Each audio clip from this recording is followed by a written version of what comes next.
Analysis నేను 99 TV chief editor Satish. ఈరోజు చాలా రాజకీయ పరిణామాలు ఉన్నప్పటికీ ప్రధానంగా తమిళనాడులో రాజకీయం పూర్తిగా మారిపోబోతుందా అన్నట్టుగా వాతావరణం క్రియేట్ అవుతోంది. ప్రధానంగా భారతీయ జనతా పార్టీ నేతగా ఉన్న అన్నామలై ఆ పార్టీకి రాజీనామా చేయటం, కొత్త పార్టీని స్థాపిస్తున్నట్టుగా ప్రకటన చేయటం అనేది ఇప్పుడు ఒక కొత్త టర్న్ అనేది మనకి కనిపిస్తోంది. ఎందుకంటే మనకు తెలుసు తమిళనాడులో 1967 నుంచి ద్రవిడ పాలిటిక్స్ మొత్తం రాజ్యం ఏలుతున్నాయి. డిఎంకే వర్సెస్ అన్నా డిఎంకే, లేదంటే అన్నా డిఎంకే వర్సెస్ డిఎంకే అన్నట్టుగానే రాజకీయం మొత్తం నడుస్తుంది. బట్ టీవీకే పార్టీ విజయం సాధించడం, తమిళనాడులో ప్రభుత్వాన్ని ఏర్పాటు చేసిన నేపథ్యంలో ఫస్ట్ టైం ఆ ద్రవిడ పాలిటిక్స్ ఈక్వేషన్స్ కి విజయ్ ఒక బ్రేక్ వేయగలిగారు. ఈ నేపథ్యంలోనే ఇప్పుడు కొత్తగా రకాల ఈక్వేషన్స్ వస్తున్నాయి. కొద్ది రోజుల కిందటే అన్నామలై నేను ఆలోచన చేస్తున్నాను కొత్త రాజకీయ విధానానికంటూ కొన్ని హింట్స్ ఇచ్చారు. ఇప్పుడు విజయ్ కొత్త పార్టీ పెట్టడం, గెలుపొందడం అనేది నాకు మరింత మంచి అవకాశం. ఎందుకంటే తమిళనాడులో ఒక ఆల్టర్నేటివ్ పొలిటికల్ థియరీని ప్రజలు కోరుకుంటున్నారు అనడానికి ఇది ఇండికేషను. ఖచ్చితంగా నేను ప్రజల కోసం వెళ్తా, ప్రజల దగ్గరికి వెళ్తా అంటూ ఆయన ఒక స్టేట్మెంట్ చేశారు. దానికి తగ్గట్టుగానే భారతీయ జనతా పార్టీకి రాజీనామా చేశారు. అసలు అన్నామలై ఎంతవరకు సక్సెస్ కాగలరు? రజనీకాంత్ కాంబినేషన్ అంటున్నారు కదా, రజనీకాంత్ కలిసి వస్తే ఏం పరిణామాలు చోటు చేసుకోవచ్చు? దీని వెనక బీజేపీ ఎత్తుగడ ఏమైనా ఉందా? ఈ అంశాలన్నీ మనం మాట్లాడదాం. అంతకంటే ముందు అన్నామలై ఏమన్నారు ఒకసారి చూస్తే, కొత్త పార్టీ పెట్టనున్నట్లుగా ఆయన అనౌన్స్ చేశారు. మార్పు కోసమే బీజేపీలో చేరా, 18 నెలలుగా బీజేపీతో విభేదాలు ఉన్నాయి, బీజేపీకి నేను భారంగా ఉండాలనుకోవడం లేదు అంటూ ఆయన ఒక స్టేట్మెంట్ చేశారు. కీలకమైనది ఏంటంటే, రాజకీయాల్లోకి వచ్చే ముందు రజనీకాంత్ సలహాలు తీసుకున్నా, ఇక్కడ అండర్లైన్కి ఇది చూడాలి. ఎందుకంటే రజనీకాంత్ అన్నామలై చేతులు కలపబోతున్నారన్న చర్చ జరుగుతున్న నేపథ్యంలో కొత్త రాజకీయ ఉద్యమం మొదలు పెడుతున్నా, తమిళ ఐడెంటిటీని వదులుకోను, తమిళనాడు అభివృద్ధి నా ప్రధాన లక్ష్యం, తమిళనాడులో బీజేపీ ఒంటరిగా పోటీ చేయాలని ఆశించంటే ఆయన కొన్ని స్టేట్మెంట్స్ చేశారు. ఇక్కడ అన్నామలై అనే వ్యక్తి వయసు 41 ఏళ్లే, young IPS officer, 2011 batch Karnataka cadre IPS అధికారిగా బాగా పాపులర్ అయ్యారు. బెంగళూరు సౌత్ డిప్యూటీ పోలీస్ కమిషనర్గా బదిలీ అయినప్పుడు 2019లో రాజీనామా చేసి భారతీయ జనతా పార్టీలో చేరారు. ఒక రకంగా తమిళనాడులో ద్రవిడ పాలిటిక్స్ ఏ విధంగా చూసుకున్నా ద్రవిడ పాలిటిక్స్, ఏ మూల చూసినా ద్రవిడ పాలిటిక్స్, ఏ దిక్కు చూసినా ద్రవిడ పాలిటిక్సే. కానీ అన్నామలై భారతీయ జనతా పార్టీ బాధ్యతలు తీసుకున్న తర్వాత, భారతీయ జనతా పార్టీకి అటాచ్ అయిన తర్వాత తమిళనాడులో భారతీయ జనతా పార్టీ విజిబిలిటీ పెరిగింది. ఎందుకు ఈ మాట చెప్తున్నానంటే, బీజేపీ ఓట్ల శాతాన్ని 3.6% నుంచి 11% పెంచడంలో ఈయన సఫలీకృతం అయ్యారు. 2019 లోక్సభ ఎన్నికల్లో బీజేపీ ఓటు శాతం సుమారు 3.6%. అలాగే 2024 లోక్సభ ఎన్నికల్లో బీజేపీకి ఒంటరిగా పోటీ చేసి 11% ఓట్లు వచ్చాయి. అలాగే నా నేల నా ప్రజలు అంటూ రాష్ట్ర వ్యాప్తంగా పాదయాత్ర కూడా చేశారు. డిఎంకే ఫైల్స్ పేరుతో డిఎంకే ప్రభుత్వ హయాంలోని జరిగిన నిర్ణయాలు, అవినీతి అంశాలని బలంగా జనంలోకి తీసుకెళ్లే ప్రయత్నం చేశారు. అలాగే 2021 అసెంబ్లీ ఎన్నికలకు ముందు టీవీ దినకరన్ మాజీ ముఖ్యమంత్రి పన్నీర్ సెల్వన్ ఏకం చేయడంలో కూడా ఆయన సఫలీకృతం అయ్యారు. ఇక్కడ ఇష్యూ ఏంటంటే, 2026 అసెంబ్లీ ఎన్నికలకు ముందు అన్నా డిఎంకేతో భారతీయ జనతా పార్టీ పొత్తును ఆయన వ్యతిరేకించారు. ముందు నుంచి అన్నామలై థియరీ ఏంటంటే, ప్రధానంగా భారతీయ జనతా పార్టీ స్వశక్తితో ఎదగాలి, ఆ స్కోప్ ఉంది అన్నది.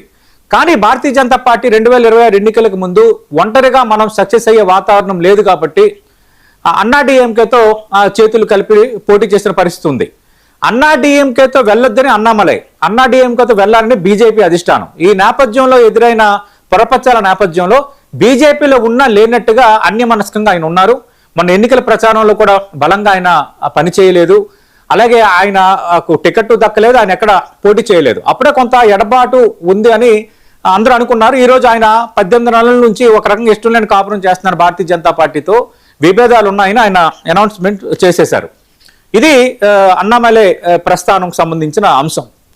ఇక్కడ రెండోది ఏంటి, రజనీకాంత్ ఫ్యాక్టరీ తెర ముందుకు వచ్చింది. ఎందుకంటే రజనీకాంత్కి సంబంధించి కూడా ఈరోజు ఆయన ప్రెస్ మీట్లో ఒక స్టేట్మెంట్ చేశారు. ఏమన్నారు, రాజకీయాల్లోకి వచ్చే ముందు రజనీకాంత్ సలహాలు తీసుకున్నాను అన్నారు. అంటే రజనీకాంత్ ని ఆయన ఒక గురువుగా భావిస్తున్నారు.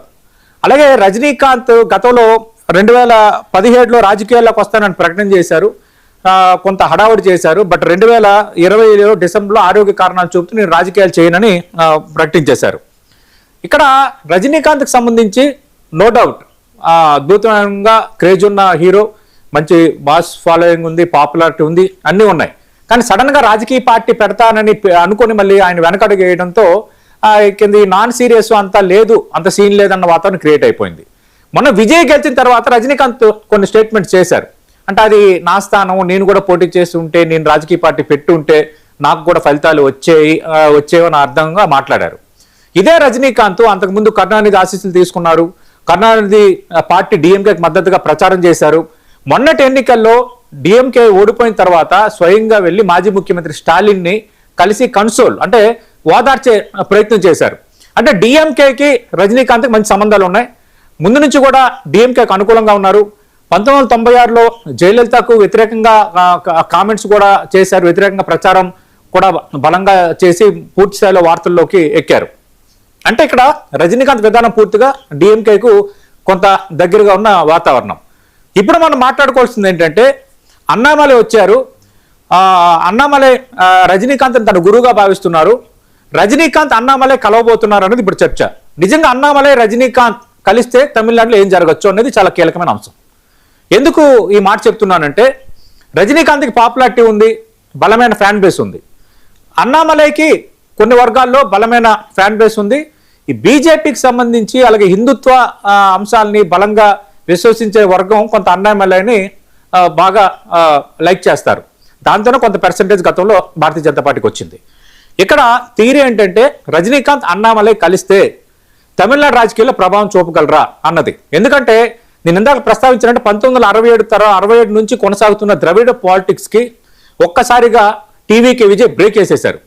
ఇప్పుడు అన్నామలై రజనీకాంత్ కలిస్తే కూడా నాన్ ద్రవిడ్ మోడలే ఉంటుంది. ఈ ఈక్వేషన్ లో ఇప్పుడు కొత్త శక్తులు అంటే అధికారంలో ఉన్న టీవీకే వర్సెస్ అన్నామలై పెట్టే కొత్త పార్టీ నిజంగా రజనీకాంత్ చేతులు కలిపితే జరిగే పరిణామాలు, ఈ రెండు అంశాల మధ్య తమిళనాడు రాజకీయం ఎలా ఉండబోతుంది అనేది ఇప్పుడు కీలకమైంది. ఒకటి, వీళ్ళు ఎంతవరకు సక్సెస్ అవుతారు. విజయ్ పార్టీని ఇష్టపడిన వాళ్ళు, విజయ్ పార్టీని వ్యతిరేకంగా ఉన్నవాళ్ళు ఈ మోడల్స్ ఏం జరగబోతున్నాయి. ఎందుకంటే అన్నా డిఎంకే పార్టీలో సగం కొంత ఖాళీ అయ్యే వాతావరణం ఉంది. అన్నా డిఎంకే ఓటర్స్ కొంత డిఎంకేకి కొంత విజయ్ పార్టీకి కనెక్ట్ అయ్యే వాతావరణం, కొందరు ఎమ్మెల్యేలు ఆల్రెడీ వెళ్ళిపోయిన పరిస్థితి మనకు ఉంది. అంటే ఇక్కడ అన్నా డిఎంకే కొంచెం క్వశ్చన్ మార్కే తమిళనాడు పాలిటిక్స్ లో. ఇప్పుడు టీవీకే వర్సెస్ అన్నామలై రజనీకాంత్ కలిసి పెట్టే పార్టీ, లేదంటే అన్నామలై పార్టీ పెడితే విజయకాంత్ మద్దతు ఇవ్వడం, ఈ రెండు ఫ్యాక్టర్స్ మధ్య తమిళనాడు రాజకీయం ఉండబోతోంది. ఒకవేళ ఇదే జరిగితే డిఎంకే పరిస్థితి ఏంటనేది మూడో కీలకమైన అంశం. ఎందుకంటే డిఎంకే మొన్న ఎన్నికల్లో ఓడిపోయినా గౌరవప్రదమైన ఓట్ బ్యాంక్ సాధించుకుంది. డిఎంకే పార్టీ అనేది ఇంకా సస్టైనబిలిటీ ఉన్న పార్టీ. అలాగే డిఎంకే పార్టీకి ఆల్రెడీ వారసుడు ఉదయనిధి స్టాలిన్ రూపంలో ఉన్నారు. అందుకు డిఎంకేకి బలమైన కేడర్ కూడా ఉంది. ఇప్పుడు ఎలాగా మనకి తెలుగుదేశం పార్టీకి చంద్రబాబు నాయుడు తర్వాత భవిష్యత్తు లోకేష్ అనేది ఒక ఎస్టాబ్లిష్ అయిందో, బిఆర్ఎస్ పార్టీకి కేసీఆర్ తర్వాత కేటీఆర్ భవిష్యత్తుని ఎట్లా ఎస్టాబ్లిష్ అయిందో, అలాగే డిఎంకేకి భవిష్యత్తు వారసుడు, భవిష్యత్తు లీడరు, భవిష్యత్తు నాయకుడు ఉదయనిధి స్టాలిన్. అందుకు అక్కడ క్లియర్ కట్గా ఒక పిక్చర్ ఉంది. ఇప్పుడు ఈ విషయం ఎందుకు చెప్తున్నానంటే డిఎంకేకి టీవీకే నుంచి గట్టిపోటు ఎదురైన నేపథ్యంలో ఒకవేళ అన్నామలై రజనీకాంత్ కలిస్తే అది డిఎంకే భవిష్యత్తుకి అడ్డంకిగా మారుతుందా, డిఎంకే కూడా కొంత ఇబ్బందికర వాతావరణంలోకి నెట్టబడుతుంది అన్నది. ఇక్కడ రజనీకాంత్ అనే వ్యక్తి డిఎంకే మద్దతుదారు, డిఎంకేకి అనుకూలంగా ప్రచారం చేశారు. డిఎంకే ఓడిపోతే స్టాలిన్ ని కలిసి ఓదార్చారు, గతంలో కరుణానిధి ఆశీస్సులు తీసుకున్నారు. ఇదంతా పూర్వరంగం. అలాంటి రజనీకాంత్ డిఎంకేకి నష్టం కలిగించే చర్యకి చేపడతారా? ఇవన్నీ పట్టించుకోకుండా నేను కొత్తగా వెళ్ళబోతున్నాను, అన్నామలైకి మద్దతుగా ఉంటానని ఆయన అనౌన్స్ చేస్తే డిఎంకే పరిస్థితి ఏంటి? ఇప్పుడు కాస్త అంటే ఇప్పుడు మొన్న ఫలితాల తర్వాత ఏమైపోయిందంటే ఎవరు అవునన్నా కాదనుకున్నా తమిళనాడులో రెండు ముక్కలాట అయింది. రెండు ముక్కలాట ఎందుకంటున్నానంటే ఇటు టీవీకే పార్టీ, డిఎంకే ప్రధాన శక్తుల పరంగా మనం చూసుకుంటే. కానీ ఇప్పుడు అన్నామలై వచ్చి రజనీకాంత్ మద్దతు తెలిపితే ఖచ్చితంగా ఇది మూడో కీలకమైన శక్తిగా, కీలకమైన అలియన్స్ గా మారుతుంది. అలాంటప్పుడు అక్కడ మూడు ముక్కలాట ఉంటుందా? ఈ ఈక్వేషన్స్ లో భాగంగా డిఎంకే ఏమైనా డైల్యూట్ అయిపోతుందా? స్టాలిన్ అంత అవకాశం ఇస్తారా? ఉదయనిధి స్టాలిన్ పార్టీని నిలబెట్టుకోవటంలో, వీళ్ళిద్దరిని ఎదుర్కోవటంలో ఏ విధంగా ముందుకు వెళ్తారన్న కీలకమైన అంశాలు ఇప్పుడు తెర ముందుకు వస్తున్నాయి. ఒక రకంగా అన్నామలై విజయ్ కాచుకో వస్తున్నా, నా వెనక రజనీకాంత్ ఉన్నారు అంటూ ఒక స్ట్రాంగ్ వార్నింగ్ ఇచ్చినట్టే ఈరోజు ఆయన చేసిన ప్రకటన. ఎందుకంటే విజయ్ పాపులారిటీ ఉన్న వ్యక్తి, టీవీకే పార్టీ, వాళ్ళకంటే ఒక స్పెసిఫిక్ ఓట్ బ్యాంక్ సాధించుకున్నారు, అధికారంలో కూడా వచ్చారు. అన్నామలైకి కూడా ఒక స్పెషల్ పాపులారిటీ ఉంది. అన్నామలైని కూడా ఫాలో అయ్యే వర్గం ఉంది. అన్నామలైని కూడా ఇష్టపడే సెక్షన్స్ ఉన్నాయి. ఇవన్నిటి నేపథ్యంలో ఖచ్చితంగా విజయ్ నేను వచ్చాను కాచుకో అన్న రీతిలో అన్నామలై అయితే గట్టిగా రాజకీయంగా పోటీ ఇవ్వబోతున్నారు. అన్నామలై అలాగే విజయ్ వీళ్ళిద్దరు ఏజ్ ఫ్యాక్టర్స్ కూడా దగ్గర ఉండటము, అలాగే సైద్ధాంతికంగా ఇద్దరికి క్లియర్ కట్గా వైరుధ్యాలు ఉండటం అనేది ఇక్కడ ప్లస్ పాయింట్. మళ్ళీ వీళ్ళిద్దరిని ఉదయనిధి స్టాలిన్ కానీ ఏ విధంగా ఎదుర్కొంటారనేది ఇప్పుడు ఆసక్తికరం. 4వ కీలకమైన అంశం, చివరి అంశం, ఈ విషయంలో బీజేపీ ఎత్తుగడ ఉందా? ఎందుకంటే భారతీయ జనతా పార్టీ సౌత్లో విశ్వ ప్రయత్నం చేస్తోంది. కేరళలో ప్రయత్నం చేసింది, అంతగా వర్కౌట్ అవ్వట్లేదు. తమిళనాడులో వర్కౌట్ కాని వాతావరణం ఉంది. బట్ ఆంధ్రప్రదేశ్లో కూటమి ప్రభుత్వం ఎన్డీఏ ఉంది, పాండిచ్చేరిలో ఎన్డీఏ ఉంది, బట్ స్వతహాగా వచ్చే వాతావరణం లేదు. ఇక తెలంగాణలో కూడా లోక్సభ స్థానాలు 8 వచ్చాయి, అంతకుముందు అసెంబ్లీ స్థానాలు కూడా 8 వచ్చాయి. బెస్ట్గా ఖచ్చితంగా భారతీయ జనతా పార్టీ తెలంగాణలో వస్తుందా అంటే చెప్పలేని వాతావరణం ఉంది. కర్ణాటకలో అధికారం చూశారు, కర్ణాటకలో కొంత పోటీ ఇచ్చే పరిస్థితి ఉంది, వెరీ స్ట్రాంగ్. కర్ణాటక మినహాయిస్తే ఎక్కడ కూడా భారతీయ జనతా పార్టీ సింగిల్గా స్వతహాగా అడుగుపెట్టే వాతావరణం సౌత్లో లేదు. అట్ ది సేమ్ టైం సౌత్లో కేరళలో మళ్ళీ కాంగ్రెస్ అధికారంలోకి వచ్చింది, కర్ణాటకలో కాంగ్రెస్ ఉంది, తెలంగాణలో కాంగ్రెస్ ఉంది, తమిళనాడులో బీజేపీ వ్యతిరేక నాన్ బీజేపీ టీవీకే అధికారంలోకి వచ్చిన వాతావరణం ఉంది. పాండిచ్చేరిలో ఆంధ్రప్రదేశ్లో కేవలం ఎన్డీఏలో భాగంగా వాళ్ళకి వచ్చిన సీట్లతో అక్కడ అధికారంలో ఉన్నారు. ఎన్డీఏ అధికారంలో ఉంది కానీ బీజేపీ అధికారంలో ఉన్నట్టు కాదు. దాని అర్థం ఏంటంటే బీజేపీ స్వతహాగా అక్కడ అంత శక్తి లేదు కాబట్టి. ఈ పూర్వరంగంలో తమిళనాడులో అన్నామలైని రంగంలో దించడం ద్వారా రజనీకాంత్ యాడ్ అవుతారన్న ఆ ఈక్వేషన్ని ప్లే చేయడం ద్వారా భారతీయ జనతా పార్టీ ఒక రకంగా అక్కడ ఒక శక్తిగా అన్నామలై ఎదిగితే రేపు పొద్దున్న ఖచ్చితంగా సైద్ధాంతికంగా కొంత దగ్గరగా ఉంటాడు కాబట్టి అక్కడ రాజకీయాలు చేయొచ్చు, అక్కడ అప్పర్ హ్యాండ్ సాధించవచ్చు అన్న ఆలోచన కూడా భారతీయ జనతా పార్టీకి ఉండొచ్చు. ఇది తప్పుడు ఆలోచన కాదు. భారతీయ జనతా పార్టీ స్వతహాగా రాజకీయ పార్టీ, రాజకీయాలు చేస్తుంది, రాజకీయ వ్యూహాలు ఆ పార్టీకి ఉంటాయి. ఆ నేపథ్యంలో దీనికి కూడా ఖచ్చితంగా పాసిబిలిటీ ఉంది, పక్కాగా ఉంది. బీజేపీ ప్లాన్ కూడా అయ్యి ఉండొచ్చు. తమిళనాడులో మనం సింగిల్గా వెళ్తే అవ్వట్లేదు, ఏదో ఒక శక్తిని మనం కొంత డెవలప్ చేయటమో కొంత మద్దతుగా ఉండటమో చేస్తే ఆటోమేటిక్గా కేంద్రం అనుకున్న విధానం భారతీయ జనతా పార్టీ సైద్ధాంతిక భావన అనేది అక్కడ సస్టైన్ అయ్యే వాతావరణం ఉంటుంది. అది అన్నామలై రూపంలో అయినా భారతీయ జనతా పార్టీకి వచ్చే నష్టం లేదు.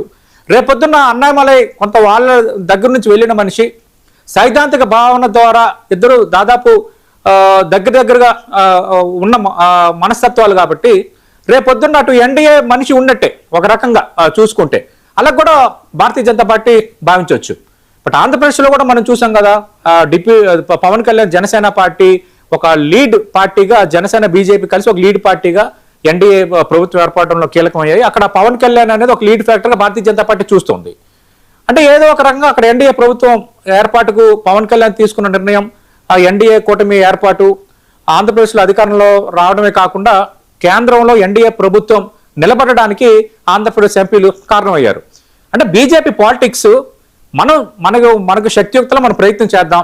కొన్ని రాష్ట్రాల్లో ఎంత ప్రయత్నం చేసినా కేరళ అందని ద్రాక్ష, తమిళనాడు అందని ద్రాక్ష, తెలంగాణ అందని ద్రాక్ష, ఆంధ్రప్రదేశ్ ఇండివిజువల్గా అందని ద్రాక్ష. ఈ నేపథ్యంలో ఏంటంటే అక్కడ కొంతగా బలంగా లీడ్గా ఉన్న పార్టీలు, పాపులారిటీ ఉన్న నేతలు ఆ పార్టీలతో అలియన్స్ అవ్వడం ద్వారా వాళ్ళ యొక్క సైద్ధాంతిక భావాన్ని కొంత ప్రచారం చేయడంతో పాటు ఎన్డీఏకి అనుకూల శక్తులని ప్లాంట్ చేయటం, అనుకూల శక్తుల్ని అమలు చేసుకోవడంలో బీజేపీ రాజకీయం ఉంది. నేను అందరూ చాలా సందర్భాలు చెప్తుంటాను, భారతీయ జనతా పార్టీ నుంచి కాంగ్రెస్ పార్టీ కొన్ని రాజకీయాలు నేర్చుకోవాలి. దీన్ని ఏమంటారంటే టెక్నికల్గా పొలిటికల్ ఇంజనీరింగ్ అంటారు. ఈ పొలిటికల్ ఇంజనీరింగ్ అనేది ఖచ్చితంగా నేర్చుకోవాలి. ఈ పొలిటికల్ ఇంజనీరింగ్ భాగంగా ఇది జరుగుతుందన్నది కొట్టిపారేయలేం తమిళనాడు పాలిటిక్స్ సంబంధించి. ఇది ఓవరాల్గా తమిళనాడు పాలిటిక్స్. అన్నామలై రాక, రజనీకాంత్ మద్దతు ఇస్తే డిఎంకే భవిష్యత్తు ఏంటి, దీని వెనక బీజేపీ హస్తం ఎంతవరకు ఉందన్న దానిపై చీఫ్ ఎడిటర్గా నా అనాలిసిస్.